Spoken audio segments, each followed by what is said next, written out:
మనుషులుగా పుట్టామా లేక రాక్షసులుగా మారిపోయామా? కంటికి రెప్పలా కాపాడాల్సిన తండ్రే కసాయిలా మారిపోయాడండి. తాను అనుకున్న రాజకీయ పదవికి అడ్డొస్తుందని చెప్పి అభంశుభం తెలియని 6 ఏళ్ల పసిప్రాణాన్ని గంగపాలు చేశాడు. నిజామాబాద్ జిల్లాలో జరిగింది ఈ దారుణం. ఈ కిరాతక ఘటన ఇప్పుడు ప్రతి ఒక్కరిని కూడా కన్నీరు పెట్టిస్తోంది. కేవలం ఎన్నికల నిబంధనల నుంచి తప్పించుకోవడం కోసం సొంత బిడ్డనే చంపేయటం. అసలు మనం ఈ నాగరిక సమాజంలో ఉన్నామా లేదా? వాళ్ళ స్వార్థ ప్రయోజనాల కోసం, రాజకీయ ప్రయోజనాల కోసం కన్న బిడ్డని చంపుకుంటారండి. ఎంత దుర్మార్గం కాకపోతే. అసలు నాకు వార్త చదవటానికి కూడా చాలా బాధగా అనిపిస్తోంది. కడుపున పుట్టినటువంటి కూతుర్ని తన రాజకీయాల కోసం ఎన్నికల నిబంధనల్లో 2 కంటే ఎక్కువ సంతానం ఉంటే పోటీ చేయడానికి అనర్హులు అన్న నిబంధన ఉందని చెప్పి పెద్ద కూతుర్ని తీసుకెళ్ళి చాలా దుర్మార్గంగా చంపేశాడండి ఒక తండ్రి. అసలు ఏం చేయాలి వీడిని? మహారాష్ట్రలో నాందేడ్ జిల్లాకు చెందిన పాండురంగ అనే వ్యక్తికి రాజకీయాలంటే వ్యామోహం, విపరీతమైన మోజు. రాబోయే పంచాయతీ ఎన్నికల్లో సర్పంచ్గా పోటీ చేయాలి అనుకుంటున్నాడు. 3 పిల్లలుంటే పోటీకి అనర్హత ఉందన్నటువంటి నిబంధన అతనికి అడ్డుగా వచ్చేసింది. దీన్ని అధిగమించడం కోసం పెద్ద కూతురు ప్రాచి, ఆమె పేరు పెద్ద కూతురు ప్రాచీని చంపేయాలని చెప్పి డిసైడ్ అయిపోయాడు. స్నేహితుడు గణేష్ షిండేతో కలిసి బైక్పై నిజామాబాద్కు వచ్చి ఎడపల్లి శివారులోని కెనాల్లో చిన్నారిని విసిరేసి కిరాతకంగా చంపేశాడు. అసలు ఆ చేతులు ఎట్లా వచ్చాయండి? కన్న కూతుర్ని అప్పటి వరకు మాయమాటలు చెప్పి, ప్రేమగా మాటలు చెప్పి, మనం ఆచిపోతున్నామని చెప్పి, అది చెప్పి ఇది చెప్పి, బంధువుల ఇంటికి వెళ్తున్నామని చెప్పి మాటల్లో పెట్టి తీసుకొచ్చి కెనాల్ దగ్గరికి తీసుకొచ్చి, ఇంకా తండ్రి అంటే కూతురికి ఎంత ప్రేమ ఉంటుందండి, ఎంత నమ్మకం ఉంటుంది. అరే నా తండ్రి నన్ను ఎక్కడ వేరే బంధువుల దగ్గరికి తీసుకెళ్తా ఉన్నాడు, ఏదైనా పని మీద ఉండి తీసుకెళ్తున్నాడేమో అని చెప్పి చాలా అమాయకంగా తను చెప్పిందల్లా విని, తండ్రి చెప్పాడని చెప్పి బైక్ మీద వచ్చి తండ్రి చెప్పాడని చెప్పి తను ఇంకా అమాయకంగా వచ్చేసింది. తండ్రి అంటే నమ్మకం కదా ఎవరికైనా, ఎవడైనా ఈ విధంగా చేస్తాడని చెప్పి ఏ కూతురు అనుకుంటుంది? 6 ఏళ్ల పాపకు అసలు ఏం తెలుస్తుంది? అంటే వీడి బుద్ధి ఇంత వక్ర మార్గం పట్టిందని చెప్పి రాజకీయాల కోసం చంపటానికి కూడా వెనకాడని చెప్పి పాపం ఆ చిన్నారికి, ఆ పసి హృదయానికి ఎలా తెలుస్తుంది చెప్పండి? కానీ కాలువలో విసిరేసే టైంలో కూడా అరే నా కడుపున పుట్టినటువంటి నా కూతురు, నా పెద్ద కూతురు ఇంత నేను ఇట్లా కాలువలో పడేయటం, తనను చంపేయటం కరెక్టేనా అని చెప్పి ఒక్క క్షణం కూడా ఆ ప్రేమ తాలూకు అది ఎందుకు గుర్తుకు రాలేదు ఆ తండ్రికి? అంటే తన కుటుంబం కంటే, తన భార్యా పిల్లల కంటే నాకు రాజకీయాలే ముఖ్యం, దాని మీదే నాకు ప్రేమ ఎక్కువ ఉందని చెప్పి దీన్ని బట్టి అర్థం చేసుకోవాలా. కానీ కాలువలో విసిరేసినప్పుడు, కాలువలో పడిపోయినప్పుడు, ఆ కెనాల్లో పడిపోయినప్పుడు ఆ చిట్టి గుండె ఎంత తల్లడిల్లిపోయి ఉంటుందండి. ఆ పసి హృదయం ఎంత బాధకు గురై ఉంటుందండి. వాటర్లో మునిగిపోతూ ఏ ప్రాణాలు వదిలే టైంలో ఆ పసిపాప ఎంత బాధపడి ఉంటుందండి. కాళ్ళు చేతులు ఎలా కొట్టుకొని ఉంటుందండి.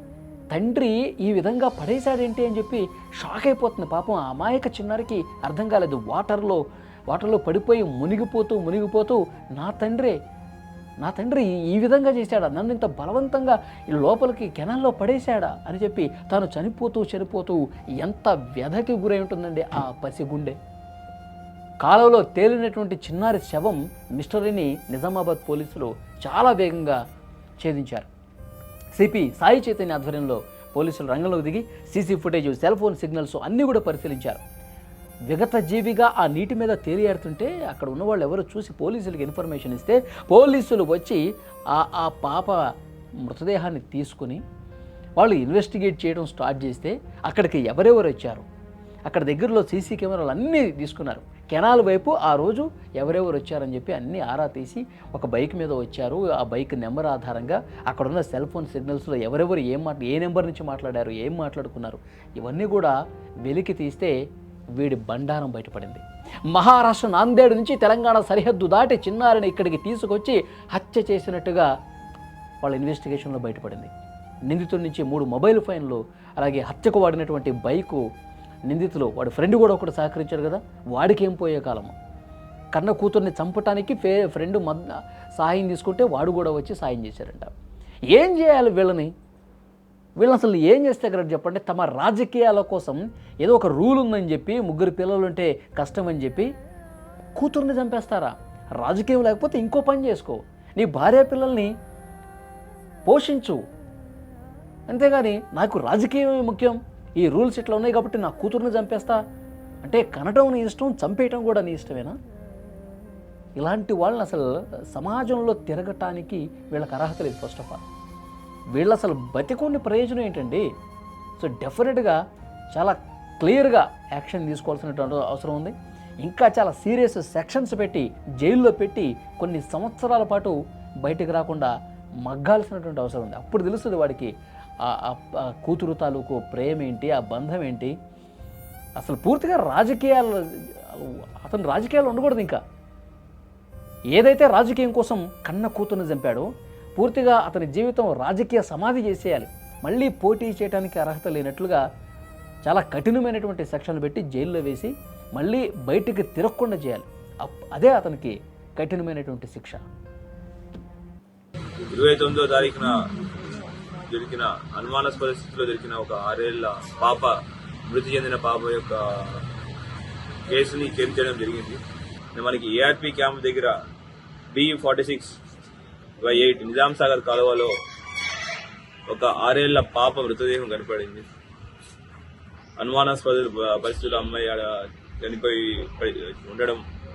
ముఖేడ్ మహారాష్ట్ర గ్రామస్తులు ఈ అమ్మాయి యొక్క ఏటివిటీ ఏముంది, ఈ అమ్మాయి ఫలానా కెరూర్ గ్రామం ముఖేడ్ తాలూకా అని చెప్పడం జరిగింది. దానిలో లోతుగా విచారణలోకి వెళ్తే తెలిసిన విషయం ఏంటంటే వీళ్ళ తండ్రి కొండమంగళే పాండురంగన్ అతను ముగ్గురు పిల్లల తండ్రి. అతను ఆ గ్రామంలో, కొరూరు గ్రామంలో విరాట్ అనే సెలూన్ నడుపుతూ ఉండేవాడు.